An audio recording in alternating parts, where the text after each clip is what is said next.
Mesdames, messieurs et autres créatures de sexe pour le moment indéfini, bonsoir et bienvenue dans cette nouvelle review où on va parler du philosophique et coloré Captain Fantastic avec Viggo Mortensen, écrit et réalisé par Matt Ross.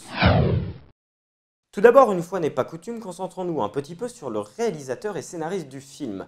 Matt Ross est un nom qui ne vous dira probablement rien, du moins en tant que réalisateur, car en effet ce dernier est plus connu en tant qu'acteur, après avoir joué dans des films comme L'Armée des 12 singes, ou encore American Psycho, ou encore Les Visiteurs en Amérique. Ouais non, en fait celui-là oubliez-le et concentrez-vous plutôt sur L'Armée des 12 singes, qui est un putain de bon film.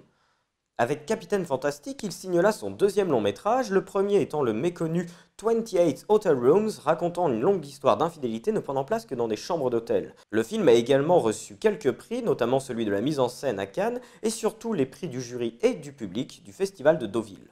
Petite anecdote intéressante du film, afin que ces jeunes acteurs aient un jeu plus proche du réel, le réalisateur les a forcés à apprendre de véritables techniques de survie, mais a également stipulé dans leur contrat qu'il leur était interdit d'amener des tablettes, des téléphones ou même de la malbouffe sur le lieu de tournage, afin qu'ils se sentent plus proches de leurs personnages qu'ils incarnaient.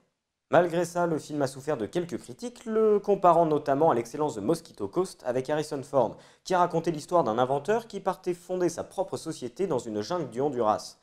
Cependant, je vous rassure, j'ai vu les deux films, mais les histoires sont très différentes. Et vu qu'on en est à parler de l'histoire, justement, il est temps de passer au synopsis de Captain Fantastic.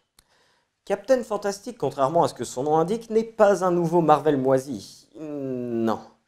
L'histoire démarre dans une forêt du nord-ouest Pacifique, où l'on découvre la vie quasi utopique d'une famille ayant décidé de vivre plus ou moins à l'état de nature.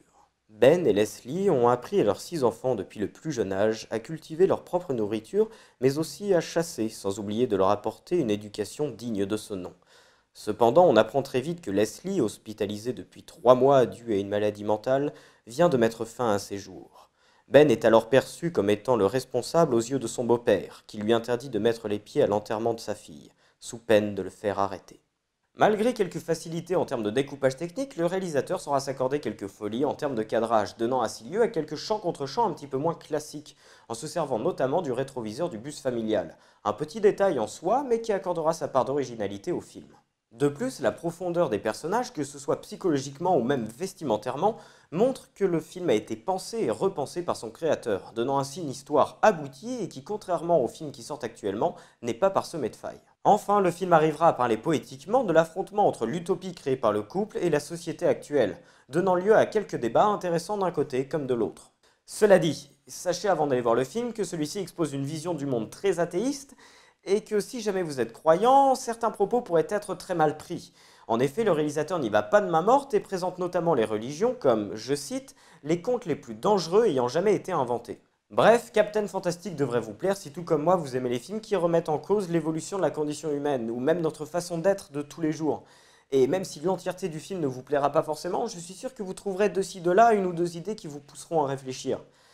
Bon, maintenant on va aborder la dernière partie de cette review qui concerne mon avis personnel, dans laquelle je vais spoiler la fin. Donc si jamais j'ai réussi à vous donner envie d'aller voir ce film, eh ben, coupez la vidéo maintenant et faites-le. Comme je le disais précédemment, le film est très beau et aborde intelligemment l'opposition entre l'utopie de cette famille et la dystopie qui est le monde dans lequel on vit.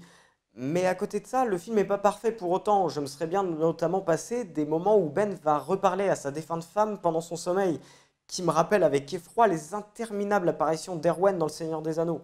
De plus, je trouve que le film est beaucoup trop mignon dans sa conclusion, c'est-à-dire que le père va enfin prendre conscience des dangers que peut avoir son éducation et surtout que celle-ci ne peut plus fonctionner dans le monde actuel, parce que les gens sont majoritairement trop cons pour la comprendre.